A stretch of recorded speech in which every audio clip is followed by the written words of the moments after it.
My fiancée passed away last March from infection. She was dealing with organ failure and was becoming weaker. She was 25 and I'm 30.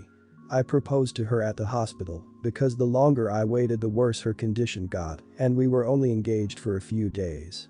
She went into a coma and passed away. I was devastated and mad. I was mad at everyone and had so much anger and grief that I was too weak to deal with. I just couldn't deal with fact that I had no choice but to start to learn to live without her. It was incredibly hard phase and I'm still learning to adapt, but I have some of her stuff that bring me comfort and a bit of joy.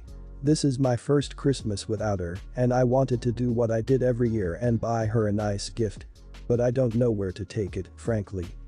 Lately her dad has been contacting me, wanted to come and take some of my fiancée's stuff. Even though he already took what he wanted. I told him to wait for me till I get home, but he must have had the spare key that my fiancée had. It's my apartment and he never returned it to me. In 2 hours he called me and said that he already sorted through her stuff and took what he needed. I was pretty pissed at this point because there's stuff that are sentimental to me and I had no idea what he took. I got home and I found that among the stuff he took was my fiancée's engagement ring. The reason I knew he took it is that the ring was in my closet, not with her things. The way my clothes were scattered was an indicator he had no business going through my things and taking it. I called him several times but only his wife, fiancée's stepmom, responded. He called me back at 11 p.m. and I asked him if he took the ring I proposed to my late fiancée with. He avoided the question, then said that he indeed took it. I lost it. I told him he had no right to even be in my bedroom and take something that belongs to me. He corrected me saying the ring was on his daughter's finger before she passed away, therefore it was hers and he gets to keep it. I argued with him and told him I paid for the ring, and also and more importantly is that this ring belongs with me since it's a symbol of my relationship with my fiancée and I just can't let go of it like that. He reminded me that I'm not her husband and that from now on he doesn't have to deal with me. I got so mad at him I told him he has 2 days to bring it back or I'll call the cops. He hung up after calling me names. Family and close friends heard from him and said I was out of my mind to call the police on my late fiancée's father, no matter the reason. They didn't let me explain and said that my pain and grief are nothing compared to a parent losing their child. They've all called me pathetic and attention-seeking, God knows what. But I insisted and told them that I'll do it. Not the idiot. What he did was burglary. He entered your home without your permission and removed property that didn't belong to him. It doesn't matter that she was his daughter, that doesn't give him any rights to her property. When an engagement ends in anything other than marriage, it's customary for the ring to be returned. There are a lot of people who feel that an engagement ring is a gift and shouldn't be returned, but it's a symbol of an exchange between a couple and nobody outside that couple gets a say. Not the idiot. But in a sense you would be for telling him, don't do that. Call the police now. Like right now. That's game over. You've already warned him. The story of I'm a bereaved father so distraught that I had to break in, rifle through his things, and then steal a bunch of stuff is laughable. Imagine telling that to Judge Judy. And let's be clear, that is the story. Grief doesn't give him the right to break into your apartment and rifle through your things. He wants to throw the fact that you have no legal ties to your fiancé to shut you up, so you can throw the fact that you no longer have any ties to him to justify calling the police on this guy. I hope you took pictures of the state of your apartment after this idiot went through it. I'm getting married, and originally my date was set for June 7th, though we decided to postpone indefinitely. We called everyone who was invited to let them know, then wrote an announcement on social media. In said announcement, we decided to ask for donations to Feeding America in lieu of engagement gifts at this time. Several people bought us engagement gifts already, though it was decided since we're not calling off the wedding altogether, gifts do not to be returned. In late March I got notice from Amazon that my cousin, we will call him Jay, bought us several things from our registry totaling in around $150 in value. Jay and I have a strained relationship for many reasons, so I was shocked to see this. When I told my mom, she told me Aunt Jay's mom, we will call her Elle, and she was so happy her son did this. He has a history of buying awful wedding gifts. He bought one of my aunts a board game for her wedding, so she was glad he did the right thing. Amazon deliveries have been delayed, so I have been keeping an eye on the registry. 2 nights ago I logged in and realized all the gifts my cousin bought were gone from the purchased list. I reached out to Amazon customer service and they told me he either cancelled it or there was a shipping error that caused it to be cancelled on their end, but they couldn't specify more than that. I followed up with my cousin, only to find out that, when he saw my post on Facebook about donations, he cancelled the order so he could give a donation. That's fine, but he never gave one, only my mom and a different cousin donated so far. And I posted this announcement 2 weeks ago. And then he said something about planning to give gifts in the future, he just didn't want to add to my stress. I laughed at this, receiving gifts is far from stressful. I told this all to my mom and we had a good laugh at how ridiculous the situation was. She then told it to her other sister, we will call her S. This was all on Friday. On Saturday my aunts had a Zoom hangout together, during which Elle brought up some issues she is having with Jay. My mom texted S privately saying she shouldn't say anything about the gift but wanted to. S convinced her to say something, so my mom did. Elle was crushed. My mom called Elle later so they could speak privately about it, but telling her added insult to a very shaky relationship between Elle and Jay. Am I the idiot for telling my mom? In all fairness, I only did because our gifts are being delivered to her place and she was on the lookout for the package. I didn't expect it to go to this level, and I feel bad for my aunt. You're the idiot. Part of the reason people give gifts is because they are going to a wedding event and being fed, having fun, dancing, etc. He cancelled the gifts because you no longer have a date for the wedding and probably didn't want to be guilted into buying a second round of gifts. Also, it's not anyone else's business what he buys you and how much he spent. I'm assuming he's an older adult and is now being harassed by his mom.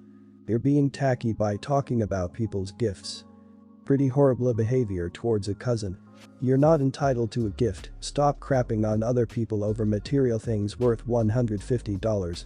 Makes you look petty and out of touch with what's important in life. Hint, it sure as hell isn't a $150 worth of junk from Amazon.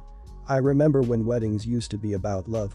Now it seems more and more people are more concerned about what they're going to get instead of what they'll need to give. You need to actually start listening instead of reasoning. First of all, he is well within his right to cancel a gift for a party that will not happen. Furthermore, he is not required to donate to a charity based on your schedule. Have you considered that the $150 may have been very much needed during these times? You're being way too judgmental of your cousin. Being engaged does not give you the right to dictate how someone contributes. Last month I was in a hit and run, the only accident I've had in 12 years of driving. The other driver was eventually found and 100% at fault. I missed one day of work the day after the accident. This morning I had a sudden, severe muscle spasm, lost my balance and fell hard. I hit my head, had amnesia, have large bruises. Obviously went to the ER via ambulance and did not go into work today either. After returning home, I FaceTimed my mom. Her first response was, I hope you don't get fired. This was not unexpected, she catastrophizes often, but without even a preface about if I'm okay, medical prognosis, etc. really pissed me off. I said goodbye and then hung up. I've always had excellent work attendance. I own my home, am in part-time grad school, and consider myself to be doing pretty damn good. I've had 4 jobs in the past 2 years, but no employment gaps. I resigned on good terms with glowing references, each was to accept a much better offer and doubled my salary in 2 years. My parents think it's too many jobs, they're the stick-it-out types, thinking loyalty is rewarded when this isn't how today's job market functions. We've spoken about similar comments made in the past. Occasionally she apologizes, sometimes argues, always claims she can't help it. I tell her that's simply not true, try having more empathy or just keep inconsiderate comments to herself. They're also absent from important events in my life. They didn't come to my college graduation, citing a long flight and disappointment that I didn't play sports senior year, despite graduating from a top 10 university, highest honors, full scholarship. I'm a good son. I give thoughtful birthday cards and gifts. Last Christmas I paid all expenses for a European river cruise they've been talking about. I live an hour away from them, but immediately go over to troubleshoot any household or IT issues they often have. I'm gay and came out in my mid-teens. They were fairly supportive, but there's always been a subtle shame. They insist I don't comment on me around their friends and neighbors. After 2 years of dating my now husband, I tried to arrange a dinner for them to meet for the first time since I was considering proposing soon. I made 5 reservations in a month and they cancelled last minute every time. They were decent at my wedding, but it was expensive, I paid for it, and I think their pride at the glamour of the event outweighed their shame. My sister hasn't spoken to them for years for similar reasons. They have suddenly ended several decades-long friendships, claiming themselves to have no fault whatsoever. Neither speaks to their siblings. An obvious pattern from their toxic bullcrap. I think I'm getting the worst of it now since few others are left. Am I the idiot for seriously considering severing ties with my parents? Not the idiot. They don't seem to respect you outside of how you make them look, between their subtle disapproval of your relationship with another man, but enjoying that it was done at a fancy event, and the way they cared more about how you looked with different jobs than what would be most successful for you. They seem judgmental and at a disconnect for what's best for you and how things really are. I completely understand your side and where you're coming from. They seem to bring you down more than help lift you up. Maybe try speaking with your sister and see how she feels now that they're not talking. That'll help make your decision. Regardless, you're an adult and clearly quite successful. I'm sure you'll be fine on your own. Best of luck. Parents should love all their children equally and unequivocally. For some, not achieving the goals they had in mind for you when you grew up is an unspeakable sin. My parents never forgave me that I found happiness by going in tech rather than doing a doctorate. You are who you are, and parents can get their head out of their misshapen beliefs and opinions and love you or keep to their guns and losing their children's. It seems they already chose the latter with your sister. Personally, I found peace that way. Maybe it'll open their eyes. Some people can't foresee consequences for what they do. I was on my honeymoon when my sister gave birth to her second child. I called her and had a FaceTime session with her and newborn the next day. I returned home 2 weeks later and met my nephew. I had bought some presents for my sister and brother-in-law, but couldn't decide on a present for the baby while overseas, but didn't worry about it that much as I didn't think it was a big deal. My sister and brother-in-law are very well off, have lots of possessions, toys etc., plus hand-me-downs from child number 1, so I didn't think they would miss a gift. Fast forward 2 weeks and my dad tells me my sister has called him complaining to him about 15 times that I haven't brought a present for my nephew. I was really shocked when I heard this as I have been visiting regularly, helping look after her 2 sons, both under 2 years old, so she could have a break. She is apparently upset with me for my lack of gifts both now and with child number 1. Apparently I should be bringing gifts over every 3 visits. My parents want me to get him a birth gift, he is now 4 weeks old. To add to this, I am the godmother, so apparently I'm required to spend up to $500 on a christening gift. When did showing love to a family member mean spending money? I like to think that the time I give is more important. Am I the idiot for not showing up with a present? Not the idiot. My sister had 3. I bought number 1 a Sophie giraffe when she was born, the other 2 got balloons. Newborns are basically potatoes that's cry. If they have all the baby crap, then your sister doesn't need a gift because honestly that's who baby gifts are for. Newborns don't care what they wear and are too small to play. As for the godparent gift, that's insane. Who does that? I'm godmother to number 1 and I spent $50 on a little cross necklace because she was a baby. What in each does a baby need that costs $500? Your sister sounds entitled. If you want to give a gift, go ahead. If you don't want to, no one can force you to, and no one should force you. Besides, $500 on christening gift? Right. Give them what you can afford and are willing to spend, and that's that. They should be grateful for what they get. If they are dissatisfied, you can always take back the gift. Not the idiot, absolutely. I don't understand what's the point of gifting expensive things to newborns. I'd much rather invest in packs of Onuses and burp cloths that the parents could use. In our culture, the godmother has to buy the newborn baby a silver set, which comes with a silver baby rattle, a silver milk bottle, a silver plate, cup and spoon. Utterly and completely useless because the baby can't enjoy these delicate things anyway. Also, what's with the $500 bequest request? Really? I, 48, am a mother of 2 teenage daughters, Cassandra, 19, and Louise, 16. My sister Lorraine also has a daughter around their age named Lisa, 20, who is very into fashion. Lorraine and her husband make a lot more money than we do, and so they can afford to buy Lisa very expensive designer clothes. It's become a bit of a tradition that when my niece outgrows her clothes or simply doesn't wear something anymore, the clothes will be passed along to my daughters.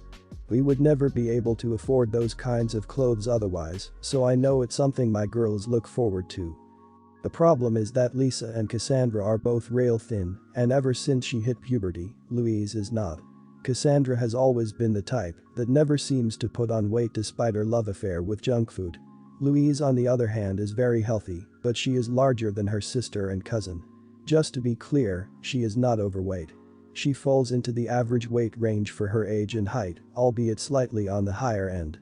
At Thanksgiving, Lorraine brought 2 large plastic tubs of clothes with her which Lisa decided to donate. In years past, my girls have always sorted through the clothes together and decided amongst themselves who got what.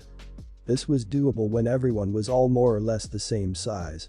But when Lisa and Cassandra both wear a size S or XS, and Louise now wears a size M or L, this time most items could naturally only go to Cassandra. This has caused a huge row with Louise. She complained that I should give all the clothes back because it's not fair to get a gift that she and Cassandra can't split equally. Cassandra argued that Louise could have all the accessories, but she doesn't want to give the clothes back. By accessories, Louise is getting several designer scarves, hats, 2 handbags, 3 belts, jewelry, as well as 2 large sweaters that fit her, all in very nice condition. I told Louise that her cousin was not deliberately excluding her, and I was disappointed to see her act ungrateful for what she did receive. She was very cross with me and said she feels like no one is considering her feelings. I do understand why she feels hurt and perhaps left out. However, returning the clothes seems like it would be a punishment to Cassandra, and I don't think it sends the right message to Louise either. She has still not gotten over it, so my husband thinks we should just return the clothes to my sister so we can all move on. Am I the idiot for sticking to my guns? Not the idiot. As the youngest of 6 girls in my family, I grew up getting tons of hand-me-downs from my older sisters. Then the day came when I started handing things up to a couple of them instead. I wasn't overweight either. I just wasn't as small and those sisters were. It was weird at first, but I got over it. I can see why this situation might hurt your Louise's feelings, but it's not reasonable for her to insist that Cassandra not get any of the clothes. The clothes are gifts, and it is unreasonable for Louise to deny her sister of the clothes. However, teenagers are fragile, and this could stem from body image issues causing her to lash out and overreact. So please don't be too harsh on her and try to address some of these issues because body dysmorphia and eating disorders are so common for girls of that age. The more you argue with her and stick to the plain facts, the more this could hurt her. Encourage more body positivity. That said, good for Cassandra for offering up all the accessories. Best of luck, OP. Not the idiot. It isn't the sister and cousin's faults they are smaller than Louise, just like it isn't Louise's fault she is larger. She has every right to be upset she can't fit into any of them, but that doesn't mean she should be ungrateful or make her sister lose out just because she can't fit into the clothes. However, as someone who has an eating disorder, I will say Louise seems very sensitive about her size, and you should try and watch out for any disordered habits just to be on the safe side.